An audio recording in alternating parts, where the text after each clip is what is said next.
உலகின் மிகச்சிறந்த அறுவை சிகிச்சை நிபுணர் ஜார்ஜ் ஹோகாத் பிரிங்கல் அவர்களுடைய வாழ்க்கை வரலாறு தான் நம்ம இந்த வீடியோவில் பார்க்க போகிறோம்.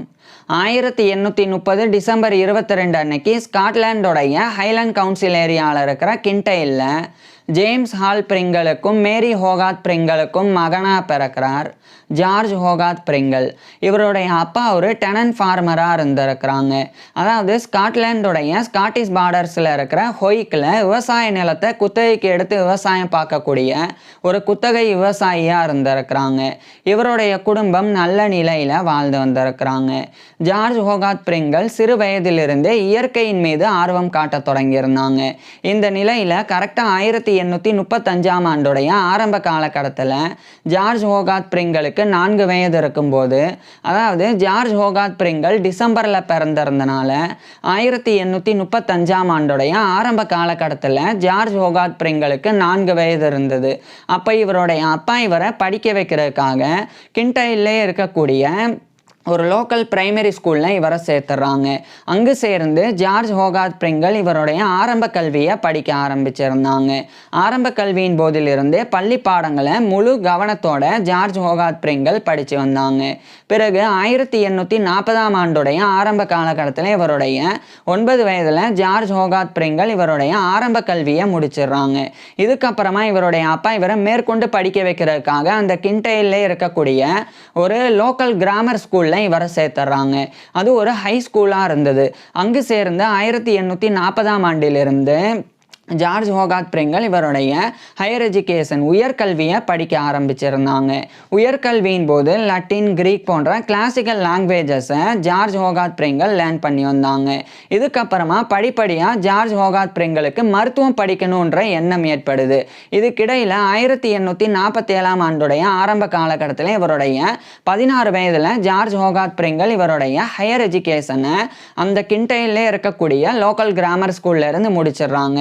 முடிச்சதுக்கு அப்புறமா ஜார்ஜ் ஹோகாத் பிரிங்கல் மருத்துவம் படிக்கணும்னு விரும்பினால இவருடைய அப்பா இவரை மருத்துவம் படிக்க வைக்கிறதுக்காக இந்த ஸ்காட்லாண்டோடைய ஹைலாண்ட் கவுன்சில் ஏரியாவில் இருக்கிற கிண்டையில் இருந்து அதே ஸ்காட்லாண்டில் இருக்கிற எடன்பராக்கு இவரை அனுப்புகிறாங்க. குறிப்பாக அந்த எடன்பராவில் இருக்கக்கூடிய யூனிவர்சிட்டி ஆஃப் எடன்பரா மெடிக்கல் ஸ்கூலில் இவரை சேர்த்துடுறாங்க. இந்த university of Edinburgh medical school தான் அந்த காலகட்டத்தில் மிகவும் ப்ராமினென்ட்டான ஒரு மெடிக்கல் ஸ்கூலாக இருந்தது. இதனால தான் இவருடைய அப்பா இவரை ஸ்காட்லாண்டோடைய ஹைலாண்ட் கவுன்சில் ஏரியாவில் இருக்கிற கிண்டையிலிருந்து அதே ஸ்காட்லாண்டில் இருக்கிற எடன்பராக்கு அனுப்பி யூனிவர்சிட்டி ஆஃப் எடன்பரா மெடிக்கல் ஸ்கூலில் சேர்க்குறாங்க. ஸோ அங்கு சேர்ந்து 1847 ஆண்டிலிருந்து ஜார்ஜ் ஹோகாத் பிரிங்கல் மருத்துவம் படிக்க ஆரம்பிக்கிறாங்க. குறிப்பாக இவர் MD degree, doctor of medicine அப்படின்ற எம்டி டிகிரியை ஜார்ஜ் ஹோகாத் பிரிங்கல் படிக்க ஆரம்பிச்சிருந்தாங்க.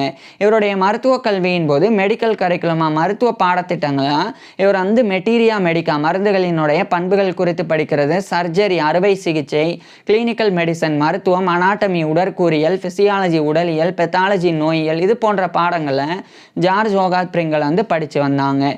இந்த நிலையில தான் ஜார்ஜ் ஹோகாத் பிரிங்கலோடைய அம்மாவினுடைய உடல்நிலை படிப்படியாக மோசமடைய தொடங்குது. பிறகு 1850 ஆண்டு ஜார்ஜ் ஹோகாத் பிரிங்கலோடைய அம்மாவான மேரி ஹோகாத் பிரிங்கல் கிட்டத்தட்ட அவங்களுடைய 47 வயதிலேயே இறந்து போயிடுறாங்க.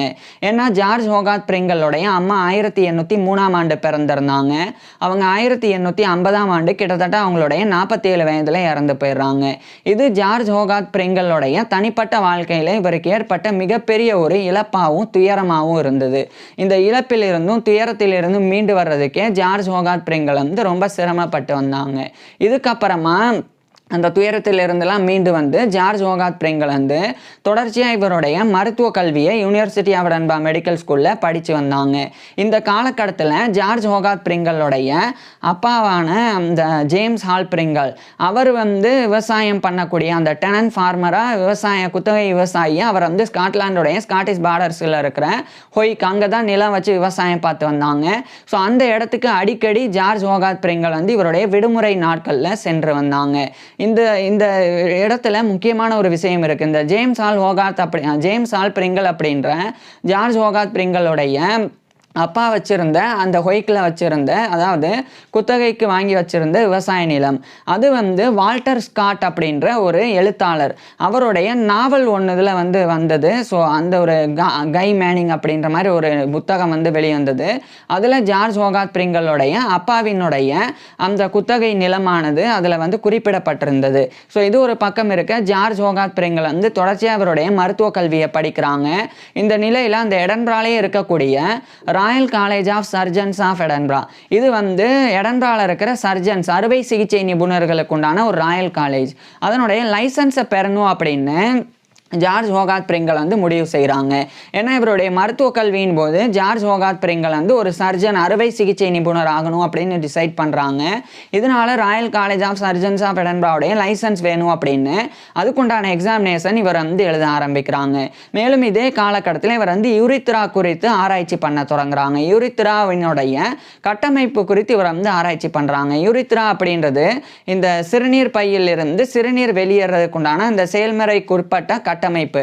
ஸோ அது குறித்து இவர் வந்து இவருடைய ரிசர்ச்சும் வந்து பண்ணாங்க. பிறகு 1852ஆம் ஆண்டு அந்த 1852ஆம் ஆண்டுடைய ஆரம்ப காலகட்டத்தில் ஜார்ஜ் ஹோகார்த் பிரிங்கல் வந்து royal college of surgeons of எடன்பராவுடைய லைசன்ஸை பெற்றுறாங்க.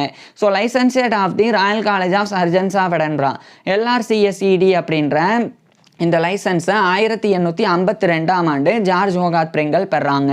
மேலும் அதே 1852ஆம் ஆண்டு யூனிவர்சிட்டி ஆஃப் எடன்பரா மெடிக்கல் ஸ்கூல்ல இருந்து டாக்டர் ஆஃப் மெடிசன் அப்படின்ற MD டிகிரிக்குண்டான தீசஸ் ஆய்வு கட்டுரையை இவர் வந்து organic structure of the urethra அப்படின்ற டைட்டிலில் அதை வந்து சமர்ப்பிக்கிறாங்க. சமர்ப்பித்த உடனடியாக அந்த university of Edinburgh medical school தரப்பிலிருந்து ஜார்ஜ் ஹோகார்த் பிரிங்கலுக்கு வந்து டாக்டர் ஆஃப் மெடிசன் MD டிகிரியானது வழங்கப்பட்டது. இப்போ இவர் வந்து டாக்டர் ஆஃப் மெடிசன் முடித்த உடனே இவர் ஒரு அறுவை சிகிச்சை நிபுணராக நோயாளிகளுக்கு அறுவை சிகிச்சைலாம் பண்ண முடியாது. அதுக்கு முன்னாடி ஒரு மருத்துவமனையில் சேர்ந்து அங்கே இருக்கக்கூடிய தேர்ந்த அறுவை சிகிச்சை நிபுணர்கள் நோயாளிகளுக்கு அறுவை சிகிச்சை பண்ணுறதை பார்த்து பயிற்சி பெறணும். அதுக்கப்புறமா அந்த தேர்ந்த அறுவை சிகிச்சை நிபுணர்களினுடைய மேற்பார்வையின் கீழே ஜார்ஜ் ஹோகார்த் பிரிங்கலே நோயாளிகளுக்கு அறுவை சிகிச்சையெல்லாம் பண்ணணும். இதெல்லாம் சரியாக செஞ்சாதான் ஜார்ஜ் ஹோகார்த் பிரிங்கல் வந்து ஒரு அறுவை சிகிச்சை நிபுணராக தகுதி பெற முடியும். இதுக்காக இந்த 1852ஆம் ஆண்டு இவர் வந்து அதே எடன்பராலே இருக்கக்கூடிய ராயல் இன்ஃபர்மரி ஆஃப் எடன்பரா, இது வந்து ஒரு வாலண்டரி ஹாஸ்பிட்டல், சாட்டா RIE அப்படின்னு அழைக்கப்படும். இது எடன்பரா ராயல் இன்ஃபர்மரி அப்படின்னு அழைக்கப்படும். அங்கே ஜார்ஜ் ஹோகார்த் பிரிங்கல் வந்து ஜாயின் பண்ணுறாங்க. ஜாயின் பண்ணி அங்கே ஒரு ஹவுஸ் சர்ஜனாக இவர் வந்து சர்ஜிக்கல் ட்ரைனிங்கை எடுத்துக்க ஆரம்பிக்கிறாங்க. அப்போது ஜேம்ஸ் சைம் அப்படின்ற ஒரு ஃபேமஸான சர்ஜன், அதே மாதிரி ஜேம்ஸ் ஸ்பென்ஸ் அப்படின்ற இன்னொரு ஃபேமஸான சர்ஜன், இந்த 2 சர்ஜன்ஸுக்கு கீழே இவர் வந்து அறுவை சிகிச்சை பயிற்சிகளை 1852ஆம் ஆண்டிலிருந்து எடுக்க ஆரம்பிச்சிருந்தாங்க. இந்த ஜேம்ஸ் சைம், ஜேம்ஸ் ஸ்பென்ஸ், இந்த 2 பேருடைய வாழ்க்கை வரலாறை நம்ம ஏற்கனவே பார்த்துருக்குறோம். அவங்களும் அறுவை சிகிச்சையில் நிறைய சாதனை பண்ண அறுவை சிகிச்சை நிபுணர்கள். ஸோ அவங்களுக்கு கீழே இவர் வந்து அறுவை சிகிச்சை பயிற்சி பெற்று வந்தாங்க. இதே காலகட்டத்தில் ஜோசப் லிஸ்டர் அப்படின்ற இன்னொரு தலை சிறந்த அறுவை சிகிச்சை நிபுணர், அவருமே ஒரு ரெசிடெண்ட்டாக அங்கே வந்து ராயல் இன்ஃபர்மரி ஆஃப் எடன்பரால சர்ஜிக்கல் ட்ரைனிங்கை பெற்று வந்தாங்க. இந்த ஜோசப் லிஸ்டர் வந்து 1827ஆம் ஆண்டு ஏப்ரல் 5 அன்னைக்கு பிறந்தவர்.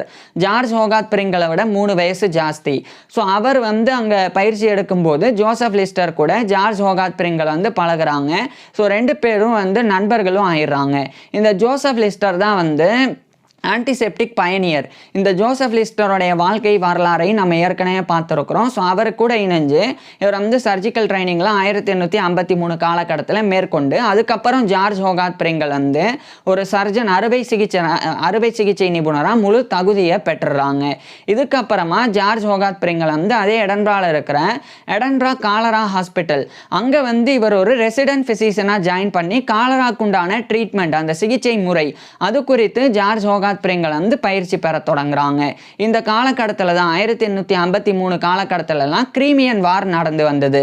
பிரிட்டன், பிரான்ஸ் எல்லாம் சேர்ந்து துருக்கி, பிரிட்டன், பிரான்ஸ், துருக்கி அவங்கெல்லாம் சேர்ந்து ரஷ்யாவுக்கு எதிராக வந்து போர் பண்ணாங்க. ஸோ அந்த கிரீமியன் வார் நடந்து வந்தது.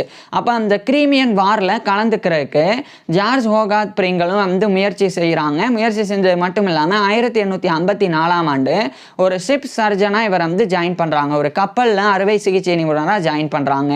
ஜாயின் பண்ண உடனடியாக இவர் வந்து ஒரு முக்கியமான ஒரு கப்பலில் இவர் வந்து அனுப்பப்படுறாங்க. அதுலேயும் குறிப்பாக இவர் வந்து இந்த காலகட்டத்தில் நேராக வந்து ஒரு துருக்கிக்கு வந்து அனுப்பப்படுறாங்க. அதுலேயும் குறிப்பாக துருக்கியில் இருக்கக்கூடிய அஸ்கிடர் அப்படின்ற ஒரு டிஸ்ட்ரிக்ட், அந்த அஸ்கிடரில் இருக்கக்கூடிய செமிலியே, அங்கே இருக்கக்கூடிய செமிலியே பேக்ஸ், அங்கே வந்து இவர் ஜாயின் பண்ணுறாங்க. இந்த செமிலியே பேக்கர்ஸ் அப்படின்றது வந்து ஒரு டர்க்கிஷ் ஆர்மி. ஸோ அதில் இவர் வந்து ஜாயின் பண்ணி அங்கே காயமடையக்கூடிய, போரில் காயமடையக்கூடிய வீரர்களுக்கு அறுவை சிகிச்சை பண்ணக்கூடிய அந்த ஒரு ஒர்க்கில் வந்து ஜார்ஜ் ஹோகாத் பிரிங்கல் ஈடுபட்டு வந்தாங்க. இதில் குறிப்பாக இவர் வந்து இது வந்து ஸ்கெட்டேரியா அப்படின்னும் அழைக்கப்படும் அந்த ஒரு டர்க்கிஷ் ஆர்மி. ஸோ அதில் இவர் வந்து பணிபுரிஞ்சாங்க. அதுக்கப்புறம் 1855 இந்த காலகட்டத்தில் கிரீமியன் வாரில் இருந்து ஜார்ஜ் ஹோகாத் பிரிங்கல் வந்து விலகி இவர் நேரடியாக வந்து குனாட் கம்பெனி அப்படின்ற ஒரு ஷிப் கம்பெனியில் ஒரு ஷிப் சர்ஜனாக ஜாயின் பண்ணுறாங்க. அதுக்கப்புறமா இவர் வந்து peninsular and oriental steam navigation company, அதில் வந்து ஒரு ஷிப் சர்ஜனாக ஜாயின் பண்ணுறாங்க. இது வந்து நீராவி கப்பலை இயக்கக்கூடிய ஒரு பெரிய நிறுவனம். அதில் ஒரு கப்பல் அறுவை சிகிச்சை நிபுணராக இவர் 1855 இறுதி காலகட்டத்தில் ஜாயின் பண்ணுறாங்க. அதாவது இந்த peninsular and oriental steam navigation கம்பெனியை, நீராவி கப்பல்னா அந்த காலகட்டத்தில் ஸ்டீம் இன்ஜினை பயன்படுத்தி தான் கப்பல்கள் இயங்கினது. ஸோ அந்த மாதிரி இவர் வந்து ஒரு பெரிய ஒரு ஸ்டீம் ஷிப்போடைய சர்ஜனாக வந்து பணிபுரிய தொடங்கியிருந்தாங்க. இப்படியே சில ஆண்டுகள் தொடர்ச்சியாக ஜார்ஜ் ஹோகாத் பிரிங்கல் வந்து ஒரு கப்பல் அறுவை சிகிச்சை நிபுணராகவே ஒர்க் பண்ணாங்க. பல இடங்களுக்கு அந்த கப்பலில் பயணம் பண்ணாங்க. அது மட்டும் இல்லாமல் பல்வேறு அறுவை சிகிச்சையில் பல்வேறு நுட்பங்களையும் ஜார்ஜ் ஹோகாத் பிரிங்கல் வந்து கொண்டு வந்தாங்க. குறிப்பாக இப்போ கப்பல் வந்து ஒரு சரக்குகளையோ அல்லது பயணிகளையோ ஏற்றிட்டு ஒரு இடத்துல இருந்து இன்னொரு இடத்துக்கு போகுது அப்படின்னா அந்த சமயம் வந்து ஜார்ஜ் ஹோகாத் பிரிங்கல் போன்ற அறுவை சிகிச்சை நிபுணர்கள், மருத்துவர்கள் எல்லாம் ரொம்ப முக்கியம். ஏன்னா ஏதாவது ஒரு விபத்து ஏற்பட்டு அங்கே இருக்க பயணம் பண்ணக்கூடிய பயணிகளுக்கோ அல்லது அந்த கப்பலில் பணிபுரியக்கூடிய பணியாளர்களுக்கோ ஏதாவது ஒரு பிரச்சனை ஏற்பட்டால் உடனடியாக அவங்களுக்கு சிகிச்சை கொடுக்கணும். ஸோ அதுக்காகலாம் நிறைய பேர் நியமிக்கப்பட்டாங்க. அது மாதிரி ஜார்ஜ் ஹோகாத் பிரிங்கலும் அந்த ஒர்க்கில் கூட ஈடுபட்டாங்க. பிறகு ஜார்ஜ் ஹோகாத் பிரிங்கல் வந்து ஆஸ்திரேலியா போகணும் அப்படின்னு சொல்லி முடிவு பண்ணுறாங்க. ஏன்னா இவர் வந்து இந்த கப்பல்லே பணிபுரிகிறது இவருக்கு வந்து சலிப்பை ஏற்படுத்துது. அது மட்டும் இல்லாமல் சரி இவர் வந்து நேராக எடன்பராக்கே வந்து ஒர்க் பண்ணலாம் அப்படின்னா அந்த காலகட்டத்தில் எடன்பரால தான் நிறைய மாணவர்கள் வந்து மருத்துவம் படித்து மருத்துவர்கள் ஆனாங்க. அதனால அங்கே பெருசாக வாய்ப்பு இல்லை அப்படின்றதையும் ஜார்ஜ் ஹோகாத் பிரிங்கல் வந்து அதை வந்து தெரிஞ்சுக்கிட்டதுக்கு அப்புறமா 1859ஆம் ஆண்டு ஜார்ஜ் ஹோகாத் பிரிங்கல் வந்து நேராக ஸ்காட்லாண்டில் இருக்கிற எடன்பரால இருந்து ஆஸ்திரேலியாவுடைய நியூ சவுத் வேல்ஸில் இருக்கிற பேரமட்டா அப்படின்ற இடத்துக்கு இவர் வந்து போயிடுறாங்க. இந்த பேரமட்டா அப்படின்ற இந்த ஒரு இடமானது சிட்னியில் வந்து இந்த காலகட்டத்தில் இருக்குது. சிட்னியோடைய ஒரு சபர்பாக வந்து இந்த காலகட்டத்தில் இருக்குது. ஸோ அந்த பேரமட்டா அப்படின்ற இடத்துல 1859 செப்டம்பரில் கிளம்பி அங்கே போய் ரீச் ஆயிடுறாங்க. ஸோ அப்போ இவருக்கு 28-29 வயது தான் இருந்தது. அங்கே போனதுக்கப்புறமா 1860 காலகட்டத்தில் அந்த ஒரு பேரமட்டாலே இருக்கக்கூடிய ஒரு முக்கியமான ஜார்ஜ் ஸ்ட்ரீட் அப்படின்ற இடம், அங்கே வந்து ஜார்ஜ் ஹோகாத் பிரிங்கல் வந்து ஒரு மருத்துவராக வந்து குறிப்பாக ஒரு சர்ஜன் அறுவை சிகிச்சை நிபுணராக பணிபுரிய ஆரம்பிக்கிறாங்க. அதுக்கப்புறமா இந்த சிட்னியிலேயே இருக்கக்கூடிய பல இடங்களில் இவர் ஒரு விசிட்டிங் சர்ஜனாலாம் நியமிக்கப்பட்டாங்க. குறிப்பாக பெனவலண்ட் அசைலம் அப்படின்னு ஒரு சைக்கியாட்ரிக் ஹாஸ்பிட்டல், ஒரு மனநல மருத்துவமனை, அதனுடைய ஒரு விசிட்டிங் சர்ஜனாக ஜார்ஜ் ஹோகாத் பிரிங்கல் இந்த காலகட்டத்தில் நியமிக்கப்பட்டாங்க. அதுக்கப்புறமா கிங் ஸ்கூல் அப்படின்னு சொல்லி ஒன்று இருக்கு, அந்த கிங் ஸ்கூலோடைய ஒரு சர்ஜனாவும் இவர் நியமிக்கப்பட்டாங்க. இதை தொடர்ந்து 1862ஆம் ஆண்டு கிட்டத்தட்ட இவருடைய 31-32 வயதில் ஜார்ஜ் ஹோகாத் பிரிங்கல் வந்து ஆனி ஓக்ஸ் பேர்ன்ஸ் அப்படின்ற ஒரு பெண்ணை வந்து திருமணம் பண்ணிக்கிறாங்க. இந்த ஆனி ஓக்ஸ் பேர்ன்ஸ் அப்படின்றவங்க வந்து 1841ஆம் ஆண்டு பிறந்திருந்தாங்க. ஜார்ஜ் ஹோகாத் பிரிங்கலை விட கிட்டத்தட்ட 11 வயசு அவங்க வந்து கம்மி. ஸோ அந்த பெண்ணுக்கு அப்போ 1862ஆம் ஆண்டு கிட்டத்தட்ட 21 வயது இருந்தது. ஸோ அந்த பெண்ணை ஜார்ஜ் ஹோகாத் பிரிங்கல் வந்து 1862ஆம் ஆண்டு திருமணம் பண்ணிக்கிறாங்க. திருமணத்துக்கு அப்புறமா ஜார்ஜ் ஹோகாத் பிரிங்கலுக்கும் இவருடைய மனைவியான ஆனி ஓக்ஸ் பேர்ன்ஸ் பிரிங்கல், இவங்க ரெண்டு பேருக்குமே 1863 ஜனவரி 26 அன்னைக்கு ஜேம்ஸ் ஹோகாத் பிரிங்கல் அப்படின்னு சொல்லி ஒரு ஆண் குழந்தை பிறந்தது. அதுக்கப்புறமா அடுத்தடுத்து 3 பெண் குழந்தைகளும் பிறந்தது. ஸோ மொத்தமாக ஜார்ஜ் ஹோகாத் பிரிங்கலுக்கும் இவருடைய மனைவியான ஆனி ஓக்ஸ் பேன் ஸ்ப்ரிங்கல் இவங்க 2 பேருக்குமே ஒரு ஆண் குழந்தை 3 பெண் குழந்தைகள் அப்படின்னு மொத்தமாக 4 குழந்தைகள் பிறந்தது. ஸோ ஜார்ஜ் ஹோகார்த் பிரிங்கலுக்கும் இவருடைய மனைவியான ஆனி ஓக்ஸ் பேன் ஸ்ப்ரிங்கல் இவங்க 2 பேருக்குமே ஒரு ஆண் குழந்தை 3 பெண் குழந்தைகள் அப்படின்னு மொத்தமாக 4 குழந்தைகள் பிறந்தது. இது ஜார்ஜ் ஹோகார்த் பிரிங்கலுடைய பர்சனல் லைஃப், தனிப்பட்ட வாழ்க்கையாக இருந்தது. இது ஒரு பக்கம் இருக்க, ஜார்ஜ் ஹோகார்த் பிரிங்கல் வந்து தொடர்ச்சியாக சர்ஜரியில் பல முன்னேற்றங்கள் ஏற்படுத்துறதுல முயற்சி செஞ்சு வந்தாங்க. இந்த காலகட்டத்தில் தான் ஜோசப் லிஸ்டர் அவர் வந்து அப்போ வந்து யுனைடெட் கிங்டமில் தான், ஆஸ்திரேலியாவில் கிடையாது. தொடர்ந்து அவர் யுனைடெட் கிங்டமில் தான் வசித்து வந்தாங்க. இருந்தபோதும் கடிதம் மூலம் தொடர்பு கொண்டிருந்தாங்க ஜோசப் லிஸ்டரும் ஜார்ஜ் ஹோகார்த் பிரிங்கலும். கடிதம் மூலம் தொடர்பு கொண்டது மட்டும் இல்லாமல் இவங்க 2 பேரும் அவங்களுக்கு கிடைக்கக்கூடிய விடுமுறை நாட்களில் 2 பேரும் இணைஞ்சு நிறைய ஆராய்ச்சிகளை கூட பண்ணாங்க. அதில் குறிப்பாக வந்து ஜோசப் லிஸ்டர் ஒரு முக்கிய ஆராய்ச்சியில் ஈடுபட்டு வந்தாங்க. இதுக்கிடையில் இந்த 1863 காலகட்டத்தில் தான் நியூவிங்டன் காலேஜ் அப்படின்னு சொல்லி ஒரு டே அண்ட் போர்டிங் ஸ்கூலானது சிட்னியில் வந்து உருவாக்கப்பட்டது. அது அந்த காலகட்டத்தில் சில்வர் வாட்டர், நியூ சவுத் வேல்ஸ்லேயே இருக்கக்கூடிய சில்வர் வாட்டரில் உருவாக்கப்பட்டது. ஸோ அந்த ஒரு நியூவிங்டன் காலேஜுடைய ஒரு சர்ஜனாக கூட ஜார்ஜ் ஹோகார்த் பிரிங்கல் வந்து தேர்ந்தெடுக்கப்பட்டாங்க. இதுக்கப்புறம் தான் ஜோசப் லிஸ்டர் கூட சேர்ந்து பல ஆராய்ச்சிகள் பண்ணாங்க. ஜோசப் லிஸ்டர் வந்து ஒரு தலை சிறந்த அறுவை சிகிச்சை நிபுணர். ஏன் அப்படின்னு சொன்னால் அவர் தான் ஆன்டிசெப்டிக்கை வந்து கண்டறிஞ்சாங்க. ஆன்டிசெப்டிக் பிரின்சிபல்ஸை அவர் தான் வந்து கண்டறிஞ்சாங்க. ஏன்னா அந்த காலகட்டத்தில் இப்போ வந்து ஆன்டிசெப்டிக் எவ்வளோ முக்கியம் அப்படின்றத சொல்கிறேன். அந்த காலகட்டத்திலலாம் ஒரு நோயாளிக்கு அறுவை சிகிச்சை பண்ணுறாங்கன்னா, உதாரணத்துக்கு இந்த விரலை எடுக்கணும் அப்படின்னு சொல்லி அறுவை சிகிச்சை பண்ணுறாங்க, அல்லது கிட்னியிலேருந்து கிட்னி ஸ்டோனை, சிறுநீரக கல்லை வெளியெடுக்கணும் அப்படின்னு அறுவை சிகிச்சை பண்ணுறாங்கன்னா, அந்த அறுவை சிகிச்சை பண்ண பிறகு அந்த அறுவை சிகிச்சை பண்ணப்பட்ட அந்த இடம், அந்த காயம், அதை வந்து ஸ்ட்ரிச் பண்ணிடுவாங்க. தையெல்லாம் போட்டு அதை வந்து சரி பண்ணிடுவாங்க. ஆனால் பல நாட்களுக்கு பிறகு, அதாவது ஒரு சில நாட்களுக்கு பிறகு அந்த அறுவை சிகிச்சைக்கு உள்ளான நோயாளிகள் அவங்களுக்கு வந்து என்னதான் வந்து மற்ற பிரச்சனை, அறுவை சிகிச்சை வந்து சக்ஸஸ்ஃபுல்லாக நடந்தால் கூட அந்த அறுவை சிகிச்சை பண்ண இடமானது காயம் ஏற்பட்டு அந்த காயம் பெரிதாகி அவங்க வந்து இறந்து போனாங்க. இதுக்கு என்ன காரணம் அப்படின்னு அந்த காலகட்டத்தில் கண்டுபிடிக்க முடியல. ஸோ அந்த மாதிரி பிரச்சனை இருந்தது. அப்போ அறுவை சிகிச்சை பண்ணிக்கிறதுக்கு நிறைய பேர் வந்து பயந்தாங்க. உதாரணத்துக்கு இப்போ சிறுநீரக கல் இருக்குது, அதன் மூலமாக இங்கே வலி ஏற்படுது அப்படின்னா, ஸோ அந்த வலிக்காகவாவது அறுவை சிகிச்சை பண்ணிக்கணும் அப்படின்னு போனாங்கன்னா, அறுவை சிகிச்சை பண்ணால் ஒருவேளை அங்கே வந்து சீல் பிடிச்சி, அதாவது அங்கே வந்து சலம் மாதிரி கட்டும், பஸ் மாதிரி உருவாகி அந்த காயம் பெரிதாகி இறந்து போயிடுவாங்க. ஸோ இது மாதிரி, அதாவது எல்லா பேரும் அந்த மாதிரி இறந்து போகலை, ஆனால் பெரும்பாலான நபர்கள் அறுவை சிகிச்சைக்கு உள்ளாகக்கூடிய நோயாளிகள் இறந்து போனாங்க. இதனாலேயே அறுவை சிகிச்சையே வேணாம் அப்படின்ற நிலைமைக்கு கூட பெருந்த நோயாளிகள் வந்து பயந்துட்டு இருந்தாங்க. ஸோ அந்த மாதிரி நிலையானது இருந்தது. அப்போ தான் ஜோசப் லிஸ்டர் வந்து ஒரு விஷயத்தை வந்து கவனிக்கிறாங்க. இக்னேஸ் செமில்வைஸ் அப்படின்னு ஒரு மருத்துவர். இந்த இக்னேஸ் செமில்வைஸோடைய வாழ்க்கை வரலாறை நம்ம ஏற்கனவே பார்த்துருக்குறோம்.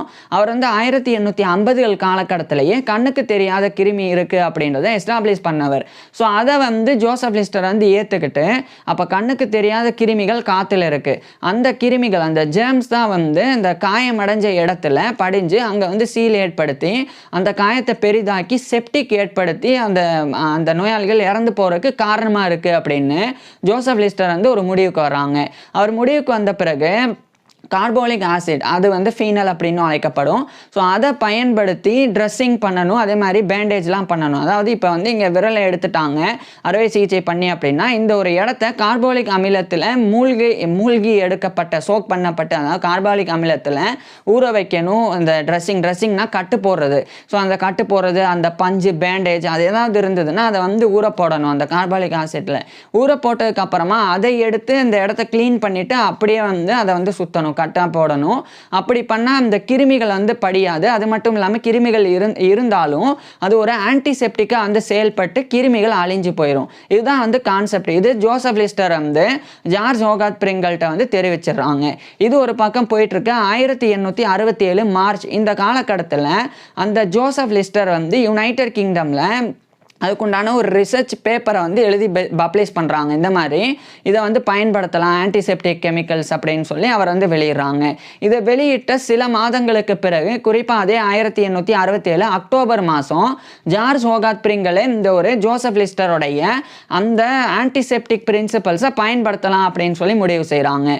அப்போ தான் ஒரு நோயாளி வந்து கண்ணுனால தற்செயலாக வந்து அவருடைய கையில் வந்து குண்டு பட்டுறது.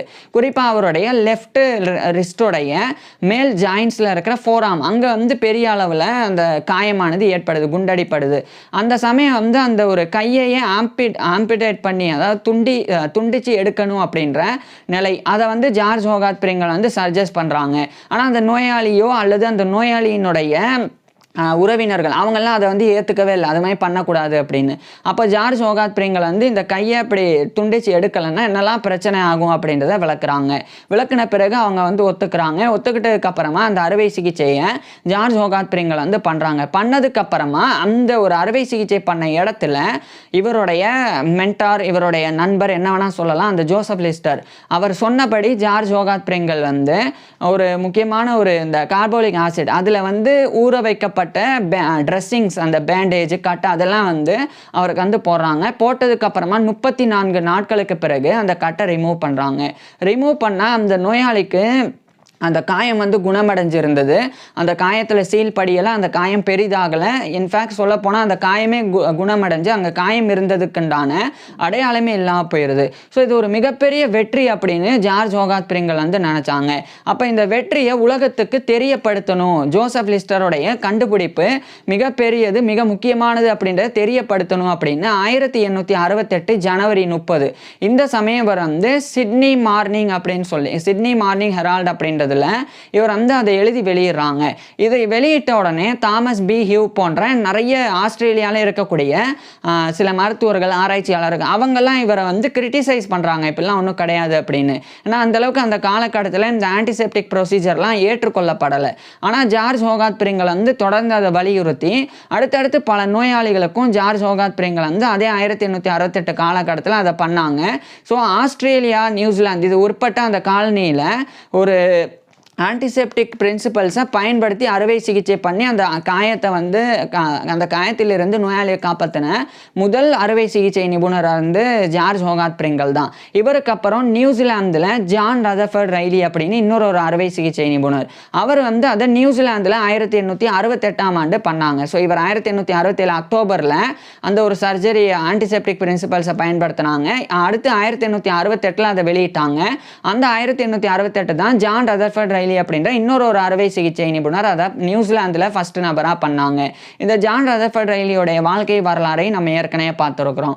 ஸோ இது வந்து ஆரம்பத்தில் பெருசாக வந்து ஏற்றுக்கொள்ளப்படாமல் விமர்சனத்துக்கு உள்ளானாலும் போக போக அது வந்து ஏற்றுக்கொள்ளப்பட ஆரம்பிக்குது. ஸோ ஜார்ஜ் ஹோகார்ட் பிரிங்கல் வந்து அடுத்தடுத்து இந்த சர்ஜரியை தொடர்ந்து வந்து சர்ஜரி பண்ணதுக்கப்புறமா அந்த ஆன்டிசெப்டிக்கை வந்து பயன்படுத்த தொடங்குறாங்க. இது மட்டும் இல்லாமல் இதுலேயே ஏசெப்டிக் ப்ரொசீஜர் அப்படின்னு இன்னொன்று வருது.